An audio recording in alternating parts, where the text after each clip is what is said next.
सत श्री अकाल। ਅੱਜ ਆਪਾਂ ਗੱਲ ਕਰਦੇ ਹਾਂ ਬਦਲਵੇਂ ਖੇਤੀ ਮਾਡਲ ਬਾਰੇ, ਜੋ ਕਿ ਹੈ ਅੱਜ ਦੇ ਸਮਾਜ ਦੀ ਲੋੜ।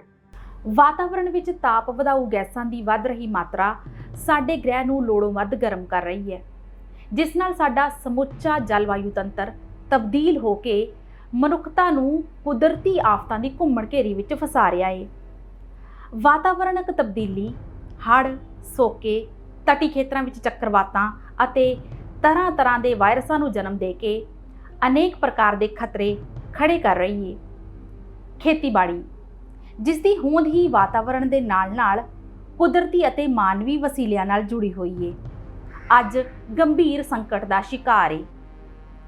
ਜਲਵਾਯੂ ਤਬਦੀਲੀ, ਗਲੋਬਲ ਵਾਰਮਿੰਗ ਦੇ ਦੌਰ ਵਿੱਚ ਖੇਤੀ ਨੂੰ ਜਾਰੀ ਰੱਖਣਾ ਮੁਸ਼ਕਿਲ ਹੋ ਜਾਵੇਗਾ। ਇਸ ਨਾਲ ਮਨੁੱਖੀ ਸਮਾਜ ਭੁੱਖਮਰੀ ਦੀ ਸਮੱਸਿਆ ਵਿੱਚ ਗ੍ਰਸਤ ਹੋ ਜਾਵੇਗਾ।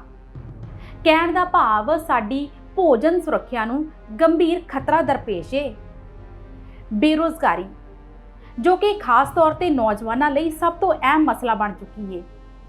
ਕੀ ਅਸੀਂ ਜਲਵਾਯੂ ਤਬਦੀਲੀ ਅਤੇ ਖੇਤੀ ਕਿਸਾਨੀ ਦਾ ਸੰਕਟ ਅਤੇ ਬੇਰੁਜ਼ਗਾਰੀ ਦਾ ਕੋਈ ਪੱਕਾ ਤੋੜ ਲੱਭ ਸਕਦੇ ਹਾਂ? ਇਹੀ ਵਿਚਾਰ ਚਰਚਾ ਦਾ ਵਿਸ਼ਾ ਵਸਤੂ ਹੈ। ਕਿਸਾਨਾਂ ਨੂੰ ਦਿੱਲੀ ਦੀਆਂ ਬਰੂਹਾਂ ਤੇ ਬੈਠਿਆਂ ਹੋਇਆਂ ਨੂੰ 8ਵਾਂ ਮਹੀਨਾ ਬੀਤ ਚੁੱਕਾ ਹੈ। ਕੇਂਦਰ ਸਰਕਾਰ ਉਹਨਾਂ ਦੀ ਕੋਈ ਵੀ ਗੱਲ ਸੁਣਨ ਦੀ ਬਜਾਏ ਧੱਕੇ ਨਾਲ 3 ਖੇਤੀ ਕਾਨੂੰਨ ਲਾਗੂ ਕਰਕੇ ਮੰਡੀਆਂ ਨੂੰ ਖਤਮ ਕਰਨਾ ਚਾਹੁੰਦੀ ਹੈ। ਭਾਰਤ ਸਰਕਾਰ ਪੰਜਾਬ ਅਤੇ ਹਰਿਆਣਾ ਵਿੱਚ ਕਣਕ ਅਤੇ ਚੌਲਾਂ ਦੀ MSP ਉੱਤੇ ਖਰੀਦ ਦੀ ਗਰੰਟੀ ਤੋਂ ਵੀ ਪਿੱਛੇ ਹਟ ਕੇ ਖੇਤੀ ਨੂੰ ਖੁੱਲ੍ਹੇ ਕਾਰਪੋਰੇਟ ਕਾਰਜਤੰਤਰ ਦੇ ਹਵਾਲੇ ਕਰਨਾ ਚਾਹੁੰਦੀ ਹੈ ਅਤੇ ਆਪ ਸਾਰੀ ਜ਼ਿੰਮੇਵਾਰੀ ਤੋਂ ਸੁਰਖਰੂ ਹੋਣਾ ਚਾਹੁੰਦੀ ਹੈ। ਖੁੱਲ੍ਹੇ ਬਾਜ਼ਾਰ ਦੇ ਸਿਧਾਂਤ ਘੱਟੋ ਘੱਟ ਸਰਕਾਰ ਤੇ ਵੱਧ ਤੋਂ ਵੱਧ ਕਾਰਪੋਰੇਟੀਕਰਨ ਰਾਹੀਂ ਸਾਡੀ ਖੇਤੀ ਸੰਸਾਰ ਮੰਡੀ ਦਾ ਹਿੱਸਾ ਬਣ ਜਾਵੇਗੀ, ਜਿੱਥੇ ਮੁਨਾਫਾ ਕਮਾਉਣ ਤੋਂ ਸਿਵਾਏ ਕੋਈ ਵੀ ਸਮਾਜਿਕ ਸਰੋਕਾਰ ਨਹੀਂ ਹੁੰਦਾ। ਕਾਰਪੋਰੇਟ ਮੰਡੀ ਖੁੱਲ੍ਹਣ ਨਾਲ ਸਰਕਾਰੀ ਮੰਡੀਆਂ ਸਰਕਾਰੀ ਸਕੂਲਾਂ ਜਾਂ BSNL ਦੀ ਤਰ੍ਹਾਂ ਆਪਣੇ ਆਪ ਬੰਦ ਹੋ ਜਾਣਗੀਆਂ। ਭਾਰਤ ਸਰਕਾਰ ਨੇ ਜ਼ਰੂਰੀ ਵਸਤਾਂ ਸੋਧ ਕਾਨੂੰਨ 2020 ਤਹਿਤ ਜ਼ਰੂਰੀ ਖਾਦ ਪਦਾਰਥਾਂ ਨੂੰ ਗੈਰ ਜ਼ਰੂਰੀ ਬਣਾ ਕੇ ਮੁਨਾਫੇ ਦੇ ਭੁੱਖੇ ਵਪਾਰੀਆਂ ਨੂੰ ਭੰਡਾਰ ਕਰਨ ਦੀ ਖੁੱਲ੍ਹੀ ਛੋਟ ਦੇ ਦਿੱਤੀ ਹੈ, ਜਿਸ ਨਾਲ ਜਮਾਖੋਰ ਮਨਮਾਨੇ ਢੰਗ ਨਾਲ ਅੰਨਾ ਮੁਨਾਫਾ ਕਮਾਉਣਗੇ ਅਤੇ ਜ਼ਰੂਰਤ ਪੈਣ ਤੇ ਨਕਲੀ ਅਕਾਲ ਦੇ ਹਾਲਾਤ ਬਣਾ ਕੇ ਸਰਕਾਰਾਂ ਤੱਕ ਨੂੰ ਵੀ ਅਸਥਿਰ ਕਰ ਸਕਦੇ ਨੇ। ਇਸ ਨਾਲ ਸਰਕਾਰੀ ਰਾਸ਼ਨ ਵੰਡ ਪ੍ਰਣਾਲੀ ਬਾਜ਼ਾਰ ਦੇ ਹਵਾਲੇ ਹੋ ਜਾਵੇਗੀ। ਭੋਜਨ ਦੀ ਥਾਲੀ ਤਿਜੋਰੀ ਵਿੱਚ ਬੰਦ ਹੋ ਜਾਵੇਗੀ। ਜੇਕਰ ਤੁਹਾਡੇ ਪਾਸ ਪੈਸੇ ਹਨ ਤਾਂ ਤਿਜੋਰੀ ਵਿੱਚੋਂ ਥਾਲੀ ਲੈ ਸਕਦੇ ਹੋ, ਜੇਕਰ ਨਹੀਂ ਤਾਂ ਉੱਪਰ ਵਾਲੇ ਦੇ ਰਹਿਮੋ ਕਰਮ ਤੇ ਜੀਓ। ਠੇਕਾ ਖੇਤੀ ਕਾਨੂੰਨ ਜਿੱਥੇ ਕੰਪਨੀ ਨੂੰ ਲਾਭ ਦੇਵੇਗਾ, ਉੱਥੇ ਕਿਸਾਨ ਆਪਣੇ ਹੀ ਖੇਤ ਵਿੱਚ ਮੁਜਾਰਾ ਬਣ ਕੇ ਰਹਿ ਜਾਵੇਗਾ। ਕਾਰਪੋਰੇਟ ਸੰਸਾਰ ਮੰਡੀ ਦੀ ਮੰਗ ਮੁਤਾਬਕ ਪੈਦਾਵਾਰ ਕਰਵਾਉਣਗੇ, ਜਿਸ ਨਾਲ ਸਮਾਜ ਦੀਆਂ ਸਾਰੀਆਂ ਜ਼ਰੂਰਤਾਂ ਨੂੰ ਦਰਕਿਨਾਰ ਕਰ ਦਿੱਤਾ ਜਾਵੇਗਾ। ਸਰਕਾਰ ਹੁਣ ਦੇਸ਼ ਹਿੱਤ ਦੇ ਨਾਮ ਤੇ ਕਿਸਾਨਾਂ ਉੱਤੇ ਖੇਤੀ ਕਾਨੂੰਨ ਥੋਪ ਰਹੀ ਹੈ। ਦੇਸ਼ ਹਿੱਤ ਕੀ ਹੈ? ਦੇਸ਼ ਬਣਦਾ ਹੈ ਇੱਕ ਖਾਸ ਭੂਗੋਲਿਕ ਖਿੱਤੇ ਦੇ ਕੁਦਰਤੀ ਵਸੀਲਿਆਂ ਅਤੇ ਮਨੁੱਖੀ ਸਮਾਜ ਨੂੰ ਮਿਲਾ ਕੇ। ਮਨੁੱਖੀ ਸਮਾਜ ਵਿੱਚ ਹੁੰਦੇ ਨੇ ਲੋਕ, ਭਾਵ ਕਿਸਾਨ, ਮਜ਼ਦੂਰ, ਮੱਧ ਵਰਗ, ਵਪਾਰੀ, ਉਦਯੋਗਪਤੀ, ਗਰੀਬ, ਅਮੀਰ ਅਤੇ ਕਾਰਪੋਰੇਟ ਆਦਿ। ਸਿਰਫ ਕਾਰਪੋਰੇਟ ਦੇਸ਼ ਨਹੀਂ ਹੁੰਦੇ। ਕੋਈ ਵੀ ਸਰਕਾਰੀ ਜਾਂ ਵੱਡੀ ਪਾਰਟੀ ਦੇਸ਼ ਨਹੀਂ ਹੁੰਦੀ ਅਤੇ ਨਾ ਹੀ ਕੋਈ ਸੱਤਾ ਦੇਸ਼ ਹੁੰਦੀ ਹੈ। ਖੇਤੀ ਮਨੁੱਖੀ ਸਮਾਜ ਦੀ ਜੀਵਨ ਰੇਖਾ ਹੈ। ਹੁਣ ਤਾਂ ਦੇਸ਼ ਨੂੰ ਵੀ ਮੰਡੀ ਵਿੱਚ ਤਬਦੀਲ ਕੀਤਾ ਜਾ ਰਿਹਾ ਹੈ। ਜਦੋਂ ਸਾਡੇ ਪ੍ਰਧਾਨ ਮੰਤਰੀ ਐਲਾਨ ਕਰਦੇ ਨੇ ਕਿ ਮਿੱਤਰੋ, ਭਾਰਤ ਇੱਕ ਵਿਸ਼ਾਲ ਮੰਡੀ ਹੈ ਜੋ ਕੁੱਲ ਦੁਨੀਆ ਦੇ ਕਾਰਪੋਰੇਟਾਂ ਲਈ ਖੁੱਲੀ ਹੈ। ਮੰਡੀ ਵਿੱਚ ਕੌਣ ਹੁੰਦਾ ਹੈ? ਕਾਰਪੋਰੇਟ, ਉਤਪਾਦਕ, ਖਰੀਦਦਾਰ, ਵਿਕਰੇਤਾ ਅਤੇ ਭਾਂਤ-ਭਾਂਤ ਦੇ ਦਲਾਲ। ਮੰਡੀ ਦੀ ਜੀਵਨ ਰੇਖਾ ਪੂੰਜੀ, ਭਾਵ ਪੈਸੇ ਜਾਂ ਡਾਲਰ ਹੁੰਦੀ ਹੈ। ਪੂੰਜੀ ਦੇ ਚੱਕਰ ਵਿੱਚ ਫਸਾ ਕੇ ਹੀ ਕਿਸਾਨਾਂ ਨੂੰ ਮੰਡੀ ਉੱਪਰ ਨਿਰਭਰ ਕਰਕੇ ਕਰਜ਼ ਜਾਲ ਵਿੱਚ ਫਸਾਇਆ ਗਿਆ, ਆਤਮ ਹੱਤਿਆ ਕਰਨ ਲਈ ਮਜਬੂਰ ਕੀਤਾ ਗਿਆ। ਫਸਲਾਂ ਦਾ ਰਸਾਇਣੀਕਰਨ ਕਰਕੇ ਧਰਤੀ ਦੀ 52% ਜੈਵਿਕ ਸ਼ਕਤੀ ਦਾ ਨੁਕਸਾਨ ਕੀਤਾ। ਪਾਣੀ ਦਾ ਸੰਕਟ ਪੈਦਾ ਕੀਤਾ ਅਤੇ ਮਨੁੱਖੀ ਭੋਜਨ ਦਾ ਜ਼ਹਿਰੀਲਾ ਹੋਣ ਕਰਕੇ ਮਨੁੱਖੀ ਸਿਹਤ ਨੂੰ ਨੁਕਸਾਨ ਪਹੁੰਚਾਇਆ। ਮਨੁੱਖੀ ਕਦਰਾਂ ਕੀਮਤਾਂ ਨੂੰ ਮੁਨਾਫੇ ਦੀ ਹੋੜ ਵਿੱਚ ਮਧੋਲ ਦਿੱਤਾ।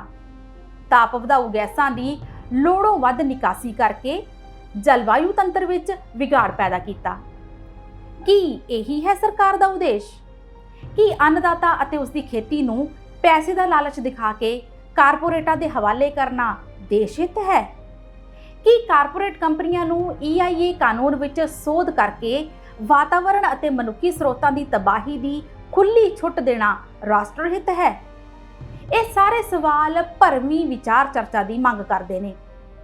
ਖੇਤੀ ਕਾਨੂੰਨਾਂ ਦੀ ਪ੍ਰਕਿਰਿਆ ਨੂੰ ਵਾਚਦਿਆਂ ਪਤਾ ਲੱਗਦਾ ਏ ਕਿ 2003 ਵਿੱਚ ਕੇਂਦਰ ਦੀ ਵਾਜਪਾਈ ਸਰਕਾਰ ਨੇ ਖੇਤੀ ਮਾਡਲ ਐਕਟ 2003 ਬਣਾਇਆ, ਜਿਸ ਅਨੁਸਾਰ ਰਾਜ ਸਰਕਾਰਾਂ ਨੂੰ ਖੇਤੀ ਵਿੱਚ ਕਾਰਪੋਰੇਟ ਕੰਪਨੀਆਂ ਦੇ ਸਿੱਧੇ ਦਖਲ ਦਾ ਰਸਤਾ ਬਣਾਉਣ ਲਈ ਆਪੋ ਆਪਣੇ ਕਾਨੂੰਨਾਂ ਵਿੱਚ ਸੋਧ ਕਰਨ ਲਈ ਕਿਹਾ ਗਿਆ, ਜਿਸ ਮੁਤਾਬਕ ਪੰਜਾਬ ਦੀ ਕਾਂਗਰਸ ਸਰਕਾਰ ਨੇ ਖੇਤੀ ਉਪਜ ਮੰਡੀ ਸੋਧ ਕਾਨੂੰਨ 2005 ਬਣਾਇਆ।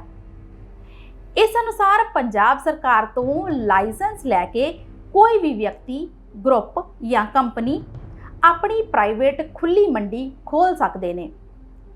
ਇਸ ਤੋਂ ਹੋਰ ਅੱਗੇ ਵਧਦਿਆਂ ਅਕਾਲੀ ਭਾਜਪਾ ਗੱਠਜੋੜ ਸਰਕਾਰ ਨੇ ਪੰਜਾਬ ਕੰਟਰੈਕਟ ਫਾਰਮਿੰਗ ਐਕਟ 2013 ਬਣਾ ਕੇ ਠੇਕਾ ਖੇਤੀ ਲਈ ਕਾਰਪੋਰੇਟ ਦਾ ਰਸਤਾ ਪੱਧਰਾ ਕਰ ਦਿੱਤਾ। ਇਸ ਤੋਂ ਅੱਗੇ ਫਿਰ ਪੰਜਾਬ ਦੀ ਕਾਂਗਰਸ ਸਰਕਾਰ ਨੇ ਖੇਤੀ ਉਪਜ ਮੰਡੀ ਕਮੇਟੀ ਸੋਧ ਕਾਨੂੰਨ 2017 ਪਾਸ ਕਰ ਦਿੱਤਾ। ਇਹ ਸਾਰਾ ਘਟਨਾਕ੍ਰਮ ਸਾਬਿਤ ਕਰਦਾ ਹੈ ਕਿ ਸਾਰੀਆਂ ਸੱਤਾਧਾਰੀ ਰਾਜਨੀਤਿਕ ਪਾਰਟੀਆਂ ਲੋਕ ਹਿੱਤ ਅਤੇ ਰਾਸ਼ਟਰ ਹਿੱਤ ਦਾ ਢਿੰਡੋਰਾ ਪਿੱਟ ਕੇ ਕਾਰਪੋਰੇਟ ਸਮਰਥਕ ਕਾਨੂੰਨ ਬਣਾਉਂਦੀਆਂ ਹਨ, ਜਦਕਿ ਸਰਕਾਰ ਦੇ ਵਿਰੋਧ ਵਿੱਚ ਖੜੀਆਂ ਰਾਜਨੀਤਿਕ ਪਾਰਟੀਆਂ ਕਾਰਪੋਰੇਟ ਸਮਰਥਕ ਨੀਤੀਆਂ ਦਾ ਫਰਜ਼ੀ ਵਿਰੋਧ ਕਰਕੇ ਸਿਰਫ ਆਪਣਾ ਵੋਟ ਬੈਂਕ ਪੱਕਾ ਕਰਦੀਆਂ ਨੇ। ਜਦੋਂ ਅਸੀਂ ਖੇਤੀ ਦੇ ਅੰਤਰਰਾਸ਼ਟਰੀ ਕਨੈਕਸ਼ਨ ਨੂੰ ਵੇਖਦੇ ਹਾਂ ਤਾਂ ਪਤਾ ਲੱਗਦਾ ਏ ਕਿ ਦੁਨੀਆ ਦੇ ਸਾਰੇ ਕਾਰਪੋਰੇਟ ਅਤੇ ਉਹਨਾਂ ਦੀਆਂ ਸਾਰੀਆਂ ਕੌਮਾਂਤਰੀ ਸੰਸਥਾਵਾਂ ਜਿਵੇਂ ਕਿ ਸੰਸਾਰ ਬੈਂਕ, ਅੰਤਰਰਾਸ਼ਟਰੀ ਮੁਦਰਾ ਕੋਸ਼, ਵਿਸ਼ਵ ਵਪਾਰ ਸੰਗਠਨ ਅਤੇ ਵਿਸ਼ਵ ਆਰਥਿਕ ਫੋਰਮ ਆਦਿ ਕਾਲੇ ਖੇਤੀ ਕਾਨੂੰਨਾਂ ਦੇ ਸਮਰਥਨ ਵਿੱਚ ਨੇ। ਵਿਸ਼ਵ ਆਰਥਿਕ ਫੋਰਮ ਨੇ 2017 ਵਿੱਚ ਆਪਣੇ ਨਵੇਂ ਖੇਤੀ ਵਿਜ਼ਨ ਨੂੰ ਭਾਰਤ ਵਿੱਚ ਲਾਗੂ ਕਰਨ ਲਈ ਇੰਡੀਆ ਬਿਜ਼ਨਸ ਕੌਂਸਲ ਦੀ ਸਥਾਪਨਾ ਕੀਤੀ, ਜਿਸ ਦੀ ਇਹੀ ਡਿਊਟੀ ਸੀ ਕਿ ਉਹ ਭਾਰਤ ਦੀ ਖੇਤੀਬਾੜੀ ਨੂੰ ਸੰਸਾਰ ਮੰਡੀ ਵਾਸਤੇ ਖੋਲ੍ਹਣ ਲਈ ਸਰਕਾਰ ਨਾਲ ਗੱਲਬਾਤ ਕਰਕੇ ਸਹਿਮਤ ਕਰੇ। ਇਸੇ ਬਿਜ਼ਨਸ ਕੌਂਸਲ ਨੇ ਹੀ ਝਗੜੇ ਵਾਲੇ ਖੇਤੀ ਕਾਨੂੰਨਾਂ ਦਾ ਮਸੌਦਾ ਤਿਆਰ ਕਰਕੇ ਭਾਰਤ ਸਰਕਾਰ ਨੂੰ ਦਿੱਤਾ ਏ, ਜਿਨ੍ਹਾਂ ਉੱਪਰ ਕੇਂਦਰ ਸਰਕਾਰ ਨੇ ਮੋਹਰ ਲਗਾ ਦਿੱਤੀ ਏ। ਇਹ ਦੁਨੀਆ ਦੇ ਕਾਰਪੋਰੇਟ ਹੀ ਹਨ ਜੋ ਖੇਤੀ ਕਾਨੂੰਨਾਂ ਨੂੰ ਲਾਗੂ ਕਰਵਾਉਣ ਲਈ ਸਰਕਾਰ ਦੀ ਪਿੱਠ ਤੇ ਸਵਾਰ ਨੇ ਅਤੇ ਸਰਕਾਰ ਨੂੰ ਪਿੱਛੇ ਹਟਣ ਤੋਂ ਰੋਕ ਰਹੇ ਨੇ। ਤੁਸੀਂ ਇਹ ਜਾਣ ਕੇ ਹੈਰਾਨ ਹੋਵੋਗੇ ਕਿ ਇਸ ਬਿਜ਼ਨਸ ਕੌਂਸਲ ਦੇ ਸਾਰੇ 20 ਮੈਂਬਰ ਬਹੁਕੌਮੀ ਕਾਰਪੋਰੇਟ ਕੰਪਨੀਆਂ ਵਿੱਚੋਂ ਸ਼ਾਮਿਲ ਕੀਤੇ ਗਏ ਨੇ।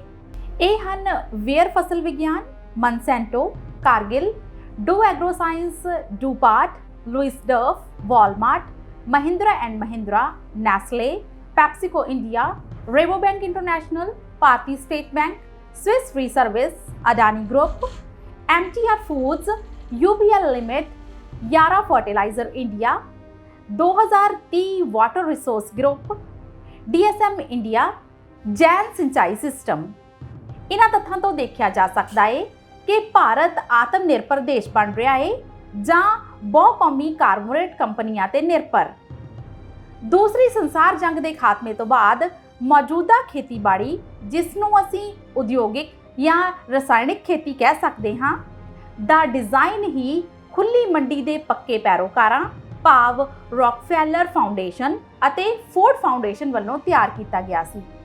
ਅੱਜ ਸਾਡੀ ਖੇਤੀ ਪੂਰੀ ਤਰ੍ਹਾਂ ਉਦਯੋਗਾਂ ਅਤੇ ਕਾਰਪੋਰੇਟ ਕੰਪਨੀਆਂ ਤੇ ਨਿਰਭਰ ਹੋ ਗਈ ਹੈ।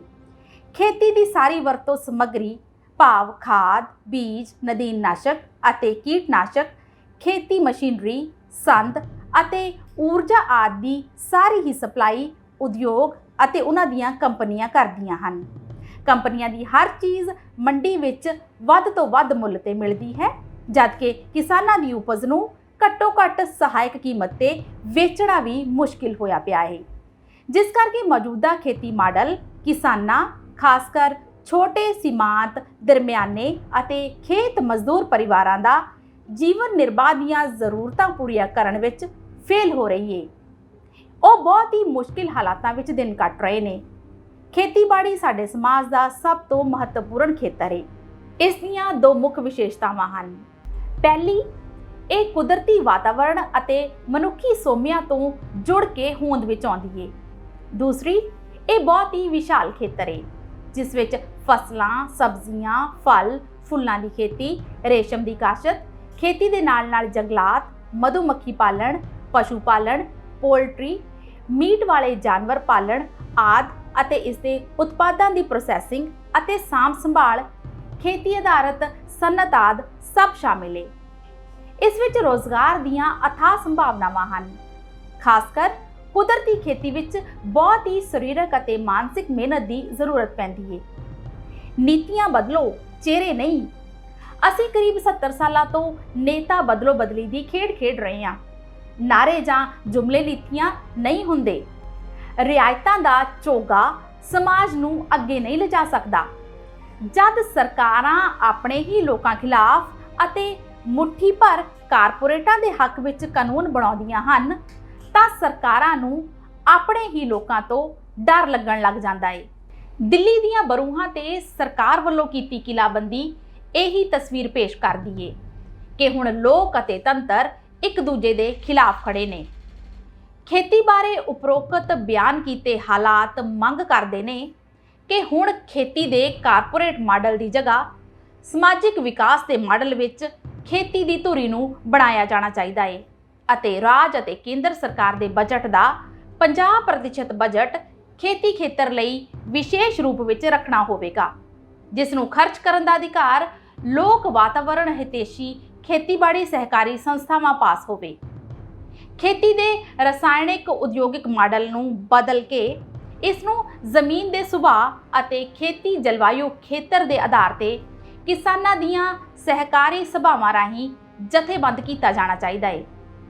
ਇੱਕ ਵਿਗਿਆਨਕ ਅੰਦਾਜ਼ੇ ਮੁਤਾਬਕ ਜੇਕਰ ਅਸੀਂ ਦੁਨੀਆ ਦੀ ਖੇਤੀ ਅਤੇ ਪਸ਼ੂਆਂ ਦੀਆਂ ਚਾਰਾਗਾਹਾਂ ਨੂੰ ਕੁਦਰਤੀ ਆਧਾਰ ਤੇ ਜਥੇਬੰਦ ਕਰ ਲੈਂਦੇ ਹਾਂ, ਭਾਵ ਹਰ ਕਿਸਮ ਦੀ ਗੈਰ ਕੁਦਰਤੀ ਬਨਾਵਟੀ ਵਰਤੋਂ ਸਮੱਗਰੀ ਦੀ ਖੇਤੀ ਵਿੱਚ ਮਨਾਹੀ ਕਰ ਦਿੰਦੇ ਹਾਂ, ਤਾਂ ਇਹ ਤਰੀਕਾ ਫਸਲਾਂ ਅਤੇ ਪੇੜ ਪੌਦਿਆਂ ਦੀ ਹਰਿਆਲੀ ਅਤੇ ਜੈਵਿਕ ਮਿੱਟੀ ਦੁਆਰਾ ਤਾਪ ਵਧਾਊ ਗੈਸਾਂ ਨੂੰ ਥੋੜੇ ਹੀ ਸਮੇਂ ਵਿੱਚ ਆਕਸੀਜਨ ਵਿੱਚ ਤਬਦੀਲ ਕਰਕੇ ਜਲਵਾਯੂ ਤਬਦੀਲੀ ਦੀ ਚੁਣੌਤੀ ਦਾ ਮੁਕਾਬਲਾ ਕਰ ਸਕਦੀ ਹੈ।